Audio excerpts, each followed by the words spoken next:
In this video, I want to talk about how you can connect your domain from Godaddy to your Shopify store. Now to do this, we want to head over to our settings from our admin dashboard, and inside of here we want to click on domains. Then simply press on connect existing domain, and this will give you the domain that you want to put in. So the one that you bought from Godaddy you want to put in here and click next, and then it's going to give you a little tutorial on how you can do it. Now if the tutorial is kind of hard to understand, then I'll quickly show you how you can do this. Once you've clicked on in here and you typed in the domain, click on next, and then you need to go to your Godaddy account and go to DNS settings.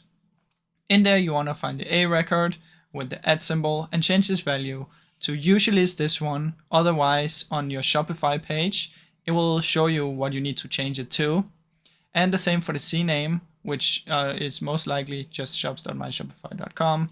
And from in there, you can just try and use these, but most of the time it's going to show you on the tutorial from in here if you need to use different ones.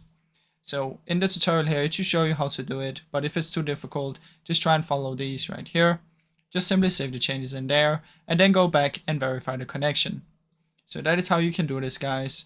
Like I said before, on the Shopify, it's going to give you the tutorial in here, so it shouldn't be too difficult. Now, I really hope you enjoyed the short video. If you did, please leave a like and subscribe, as it helps me out a ton. Thank you so much for watching.